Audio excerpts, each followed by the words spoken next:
friends, and welcome to the tutorial for your November curbside kit pickup. It's going to be a wonderful wagon for Thanksgiving filled with a bounty of fun shapes and textures and colors. So let's get started. You will have received your metal wagon and a plastic liner. Now I have taken with a very sharp pair of scissors and I have cut the lip off of it so that it will snug down into this just perfect. Be careful though, the edges will probably be a little sharp, and be careful not to damage it. If you do, I got those at the dollar store, and you get 2 for $1. So you could try again if you want to go get another one if you crack it all the way. But if you go nice and slow and take your time and use a sharp pair of scissors, you'll be able to trim that off and then you won't be able to see it. So if you don't want to try to do that, then you're going to have to work extra hard to make sure that the edge is covered with your greenery. So make sure that you take a few extra minutes to pick it up and examine it and look and make sure that it's all covered before you call it finished. Okay, so the next thing that we're going to do, or the first thing that we're going to do, is we're going to start with this fun piece of evergreen, and you are going to make essentially 2 pieces by cutting it in half and then stripping away a little bit of the bottom. Now, one of the things you want to try to do is to keep the greenery from going too much into the floral foam. So you want to place your stems in and have them rest just above the floral foam so that the bacteria growth is slower. And so this is going to create a good amount of coverage on one of the sides, and then you can take your other piece, depending on how it looks, and these are meant to be really free-form and fun for the holiday season. Just strip off anything, get as much as you can get off, and then go ahead and pinch it closed, and then that creates another second piece for you to use in, and you may need to trim just a little bit more off to get it to be shorter. And so it's up to you whether you want to work really symmetrically or asymmetrically. I think that this is a really fun piece to kind of go a little bit more freeform. You're going to have a couple pieces of this beautiful variegated greenery, courtesy of Kathy McTeague, one of our floral group members, offered to let us have some of her greenery that she wanted to have trimmed out of her front yard. And so you are just going to make some fresh cuts on it. And then you can use this more towards the center. This piece is going to create a lot of coverage for you as well. And so what you're kind of hoping to do with the greenery is, of course, to cover up the floral foam and make a good base for your flowers. And so I'm just going to go this direction with this other little piece. So you should have enough to kind of make something that looks a little like that. Okay, so but then you're going to have more than enough of everything, so don't despair. Just keep placing it in. You're going to kind of go for a very full, bountiful wagon look. And so the next thing we're going to do is we're going to take some of this colorful sage. They dyed this, and so be careful with your fingers. It might turn a little blue or a little purple on you. Make a little snip, and then, again, pick off a couple of layers at the bottom so that you have a fresh piece. And then you can take the longer pieces that are on the very bottom, and you can place those in together as one piece. And so you're just kind of creating a little bit more coverage with the things that are textured, but this is going to start to add your fun pops of color. So you should be able to easily make 2 pieces out of the one bigger piece on this. And then you may want to go opposite corners, but let's come in at an angle. So you try to avoid going too high on this. I know a lot of you want to use this for your Thanksgiving table, and if that's true, then let's try to keep it a little lower so that people aren't trying to look through this to see the person on the other side of the table from them. So if you keep it kind of low, but if you kind of go out, it sprays out and it kind of gives it a cute little shape, like a little cornucopia wagon, kind of, if you will. But you want to go down to the edge of the metal of the wagon so that it starts to kind of create a texture and a shape. Again, you have longer pieces at the end of this sage. You can pick those off and kind of give them a fresh little snip. These dry down really nice, so next week you might just pick a few new little items at the grocery store to add in to freshen this up.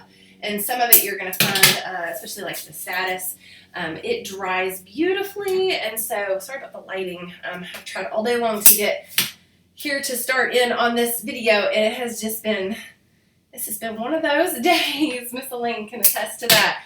So we're doing the best we can on the video with the lighting. It just gets darker and darker every day. I tell you what, earlier and earlier. And so you can kind of just pick, but kind of put them in an angle. I think an angle just makes a prettier shape than just putting everything in stick straight. That's not really the look that I was kind of going for on it. So you are going to have a couple of beautiful pieces of Dusty Miller. And if you have some longer leaves on the outside, which most of you probably will, you can give those a fresh dip, and you could kind of layer those together, and then you could kind of make one little grouping on an end with those. You kind of have to be a little tender with those. Those might snap on you if you're not careful. And then I kind of am in the mood for a little asymmetrical. It doesn't always have to be quite so symmetrical. But we'll take a couple pieces of this, and I think we'll come in off of the opposite side. Just kind of you might have to finesse that into your floral foam, but the bigger piece you'll be able to put in easy. And then what I want to do is I want to kind of come towards the center of this, because we have that beautiful sunflower, and I want this Dusty Miller to make a beautiful kind of a nest, if you will, for that sunflower. And we can go ahead and place him in next. And so I just feel like that would be extra beautiful, sort of married up to that. And your sunflower will go in a little easier if you cut it on the diagonal. It's a pretty thick, kind of a woody stem. And so you can kind of gently, you might have to like kind of finesse him down in there with as many stems as you have, but I just feel like that's beautiful, peeking out of the center of that beautiful, beautiful Dusty Miller. Okay, now another tip, your berries. They are going to shed eventually, and so as they start to dry out, you can place it, if you place them on the edge, which is very tempting to have them drape over. I'm just going to make my table a little bit to get out of the sun, or maybe sorry about that. These are going to drop the berries, and I don't so much enjoy picking up a mess. So if you place these to the center of your arrangement, then when they drop, they're just going to drop into the center of your arrangement. And so to me, that feels ideal. I don't want to be picking up berries all week long, sweeping them up off my table. So I'm just going to sit that to the center, and then as those fall off, they will just fall to the center of the arrangement, hopefully in the wagon mostly. You might have to pick up a few here and there, but I feel like that is a better course of action for those. And then you also have some lovely heather, and so you take a couple snips of this, and you can save the heather and some of the heather and some of the bamboo as a finishing item, but let's go ahead and place a few pieces of that in for that bright green pop of color. It's just so, it kind of has, Elaine pointed out, it has a kind of a lemony smell to it, which I just think is lovely. Okay, so now you can see, I haven't placed too many flowers actually. It's mostly just been greenery and accent at this point. I think what I'll do is you can, okay, on the bamboo naturally goes brown to the tips, which I enjoy for fall. I like the look of bamboo in its natural state. If you do not like the brown tips and you're just like, oh, that kind of looks dead, I think it looks like fall season, but if you don't like it, then take a sharp pair of scissors and just give it a diagonal cut and just take off the brown, no problem. Otherwise, I like it, so I'm going to leave it in. And then I think pinching it together and like placing it as a little bit of a grouping is just so nice. It's very flexible. It dries out beautifully. It's very long lasting in its dried form, you know. And so you're going to add a lot of texture and movement to your piece by adding the spikes in. This just has such a nice amount. And you have so much of this, you don't have to be shy with it. You have more than enough to create good coverage. This would be the thing that I would recommend to you, like in the end, if you have little weird gaps or you have little spaces where you don't like the look of something, your bamboo is going to fill in to those spots just beautifully. And you can kind of come in on the sides with some of it.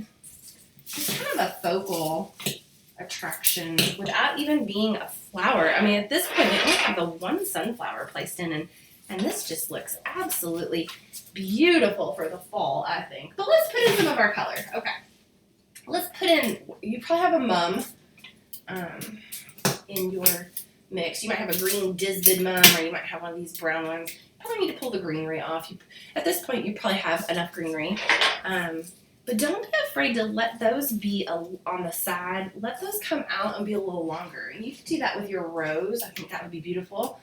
You can coax the rose open with your fingertips if you want to, but I just enjoy roses kind of tighter, and they'll open on their own, and I think that just makes it last a little longer. But I like the rose placed with a little bit of that darker purple blue, either the sage that you have that's dried, or if you have the status here, this dries down just beautifully as well. And you can see, like, I've got most of my pieces cut to about the length of my hand. That's just my preference. You'll have some that are shorter and some that are longer, but just kind of work those in. You don't have to get that one into the foam too far, and it dries down just beautifully on its own. But let your creation start to take like a sprayed out shape. I feel like that is just really nice. If your Astromeria has leaves that don't look very good, just toss those out. You've got plenty of greenery. You don't need, per se, the greenery from the Astromeria to bring a balance to your thingy. So you just take out anything that doesn't look super great. We were very lucky to have some donations for the greenery from Kathy this month.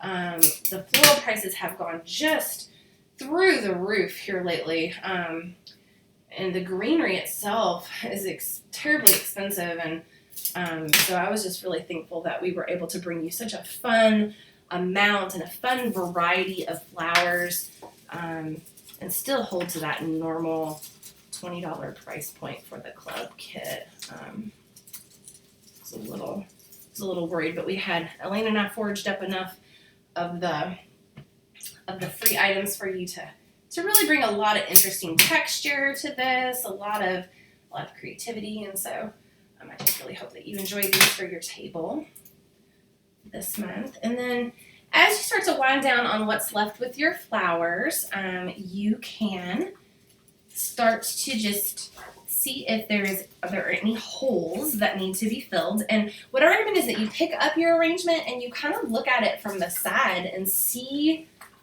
what jumps out at you as a spot that maybe needs a little something, and then proceed from there with what you have left. If you can see your plastic liner and you're like, oh no, I can still see my plastic liner, then come in sideways and at an angle. That is going to be what hides that liner the very best, is to kind of come in low and tight to the liner, and that's going to provide you with the most coverage, and really that's what you're looking for. But you want to get down and you want to look at your arrangement from that level of the person who's going to be sitting at the table. That's just like kind of the next level check on your arrangement, and a designer or a floral artist is going to take the time to make sure that their work has good coverage, that they can't see their mechanics that are in place, meaning that that floral foam shouldn't see the floral foam, and you should have more than enough of your bamboo really to facilitate that all the way around this guy. Okay, and so as soon as you go, okay, I cannot see it anymore, you can add the last of your flowers, and you can kind of make a couple pieces out of this too, actually. And so I kind of like those to the center of my berries.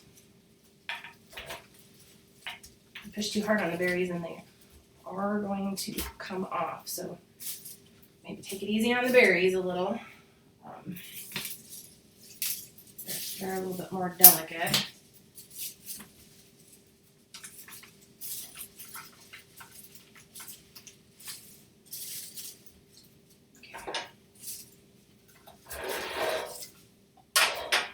And don't be afraid to lift anything up or change its placement if it's just not speaking to you.